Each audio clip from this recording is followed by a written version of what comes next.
KSRTC ജീവനക്കാർക്ക് സന്തോഷ വാർത്ത. കെ.എസ്.ആർ.ടി.സിയിൽ പ്രമോഷൻ നടപ്പാക്കുമെന്ന് ഗതാഗത മന്ത്രി കെ.ബി. ഗണേഷ് കുമാർ. എല്ലാ പോസ്റ്റുകളിലും പ്രമോഷൻ നടപ്പാക്കുമെന്നും അർഹരെ കണ്ടെത്തി അവർക്ക് സ്ഥാനക്കയറ്റം നൽകുമെന്നുമാണ് മന്ത്രി പറഞ്ഞത്. സാമ്പത്തിക ബാധ്യത വന്നാലും പ്രമോഷൻ നൽകുമെന്നും അദ്ദേഹം പറഞ്ഞു. ശമ്പള പരിഷ്കരണം നടപ്പാക്കാത്തതിലും കുടിശ്ശിക ഉൾപ്പെടെയുള്ള DA നൽകാത്തതിലും ഇടത് അനുകൂല യൂണിയനുകളിൽപ്പെട്ടവർ ഉൾപ്പെടെ കടുത്ത അമർഷത്തിലാണ്. പ്രമോഷൻ നൽകാനുള്ള തീരുമാനം ഈ പ്രശ്നങ്ങൾക്ക് ഒരു പരിധിവരെ പരിഹാരം കാണുമെന്നാണ് പ്രതീക്ഷ. മന്ത്രി ഗണേഷ് കുമാറിന്റെ നേതൃത്വത്തിൽ നടപ്പാക്കിയ പരിഷ്കാരങ്ങൾ കെ.എസ്.ആർ.ടി.സിയുടെ സാമ്പത്തിക നില മെച്ചപ്പെടുത്തിയിട്ടുമുണ്ട്. ജീവനക്കാർക്ക് 1-ാം തീയതി തന്നെ മുഴുവൻ ശമ്പളവും നൽകുന്നുണ്ട്. പരിഷ്കാരങ്ങൾ നടപ്പാക്കിയതിനൊപ്പം സ്വകാര്യന്മാരെ പോലെ പിന്നിലാക്കുന്ന തരത്തിൽ ആധുനിക സൗകര്യങ്ങളുള്ള ബസ്സുകൾ നിരത്തിലിറക്കിയതുമാണ് വിജയമായത്. ഇത്തരം പരിഷ്കാരങ്ങൾ ഇനിയും തുടരുമെന്നാണ് മന്ത്രി വ്യക്തമാക്കുന്നത്. അതിനിടെ കെ.എസ്.ആർ.ടി.സി ബസ്സിൽ ഭക്തിനിർഭരമായ യാത്രകൾ ആസ്വദിക്കാൻ അവസരമൊരുങ്ങുന്നു. ബഡ്ജറ്റ് ടൂറിസത്തിന്റെ ഭാഗമായി ഗുരുവായൂർ ദർശനയാത്രകൾക്ക് തുടക്കമായെന്ന് അറിയിച്ചിരിക്കുകയാണ് കെ.എസ്.ആർ.ടി.സി. സാമൂഹിക മാധ്യമത്തിലൂടെയാണ് കെ.എസ്.ആർ.ടി.സി ഇക്കാര്യം അറിയിച്ചത്.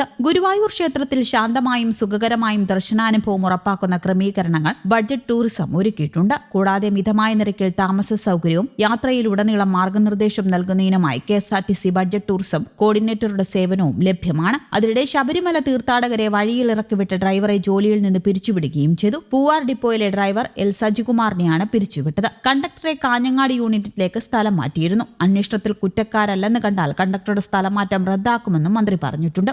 രാത്രിയിൽ സ്ത്രീകളും കുട്ടികളും അടങ്ങുന്ന സംഘത്തെ നിലയ്ക്കൽ ബസ് സ്റ്റാൻഡിൽ ഇറങ്ങുന്നതിന് പകരം നിലയ്ക്കൽ ഗോപുരം കഴിഞ്ഞുള്ള ഭാഗത്ത് ഇറക്കി വിടുകയായിരുന്നു. കാട്ടുപ്രദേശമായിരുന്നു ഇവിടെ. കൂടാതെ ബംഗളൂരുവിലേക്ക് മലപ്പുറത്ത് നിന്ന് AC ബസ് സർവീസ് ആരംഭിക്കുമെന്നും ഗതാഗത മന്ത്രി കെ.ബി. ഗണേഷ് കുമാർ പറഞ്ഞു. KSRTC bus terminal cum shopping കോംപ്ലക്സിൽ ലോവർ ലെവൽ ബ്ലോക്ക് ഉദ്ഘാടനം നിർവഹിച്ച് പിന്നാലെയാണ് മന്ത്രിയുടെ പ്രതികരണം. 90 ലക്ഷം രൂപ ചെലവഴിച്ചാണ് പുതിയ ബ്ലോക്ക് നിർമ്മിച്ചിരിക്കുന്നത്. 2-ാം ഘട്ട നിർമ്മാണ പ്രവർത്തികളുടെ ഉദ്ഘാടനവും മലപ്പുറം ഡിപ്പോയിൽ നടന്നു. 5 കോടി രൂപയാണ് ഇതിന് വകയിരുത്തിയിരിക്കുന്നത്. മലപ്പുറം മാതൃകയിൽ കേരളത്തിലെ എല്ലാ ഓഫീസുകളിലും ഓഫീസാക്കി മാറ്റുമെന്നും മന്ത്രി പറഞ്ഞു. കെ.എസ്.ആർ.ടി.സിയിൽ പരമാവധി പേർക്കും പ്രമോഷൻ നടപ്പാക്കുമെന്നും മന്ത്രി വ്യക്തമാക്കി. മെക്കാനിക്കൽ, ഡ്രൈവർ, കണ്ടക്ടർ ഭാഗത്തിലുള്ളവർക്കെല്ലാം പ്രമോഷൻ നൽകും. അടുത്ത ദിവസം തന്നെ ഇത് സംബന്ധിച്ച തീരുമാനവും ഉണ്ടാകും. അതിനുള്ള നിർദ്ദേശം കെ.എസ്.ആർ.ടി.സി CMDക്ക് നൽകി കഴിഞ്ഞു. കെ.എസ്.ആർ.ടി.സിയുടെ നേതൃത്വത്തിൽ സംസ്ഥാനത്ത് 31 ഡ്രൈവിംഗ് സ്കൂൾ തുടങ്ങുമെന്നും അദ്ദേഹം പറഞ്ഞു. ഇതിൽ 23ാമത് ഡ്രൈവിംഗ് സ്കൂൾ അടുത്തു തന്നെ ഉദ്ഘാടനം ചെയ്യും. മലപ്പുറത്ത് നിന്ന് മംഗളൂരുവിലേക്ക് AC ബസ് സർവീസ് ആരംഭിക്കും. പഴയ വണ്ടി മാറ്റി മലപ്പുറത്ത് നിന്ന് ഊട്ടിയിലേക്ക് സൂപ്പർ ഫാസ്റ്റ് ബസ്സും ഓടിക്കും. മലപ്പുറം നഗരസഭയിൽ പിങ്ക് ബസ് അനുവദിക്കും. മുഖച്ഛായ മാറ്റുന്ന വികസനത്തിനൊരുങ്ങി ആറ്റിങ്ങൽ കെ.എസ്.ആർ.ടി.സി ഡിപ്പോയും ബസ് സ്റ്റാൻഡ് നവീകരണത്തിന് 10,30 ലക്ഷം രൂപയുടെ ഭരണാനുമതി ലഭിച്ചു.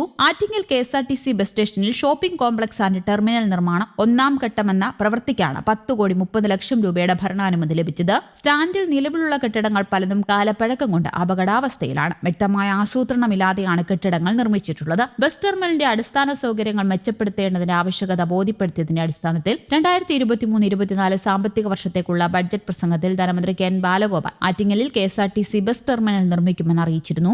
ആദ്യഘട്ടത്തിൽ ദീർഘദൂര യാത്രയ്ക്കും ഹ്രസ്വദൂര യാത്രയ്ക്കും 2 ബസ് ടെർമിനലുകൾ നിർമ്മിക്കുന്നതിനും ഓഫീസ് സമുച്ചയത്തിനുള്ള തുകയാണ് വകയിരുത്തിയത്. പൊതുമരാമത്ത് വകുപ്പ് സ്പെഷ്യൽ ബിൽഡിംഗ് വിഭാഗത്തിനാണ് നിർമ്മാണ ചുമതല. നടപടിക്രമങ്ങൾ പൂർത്തീകരിച്ച് സാങ്കേതിക അനുമതി സമയബന്ധിതമായി ലഭ്യമാക്കി ടെൻഡർ നടപടികൾ സ്വീകരിക്കുമെന്നും OS അംബിക MLA അറിയിച്ചു. News desk Kerala Kaumudi.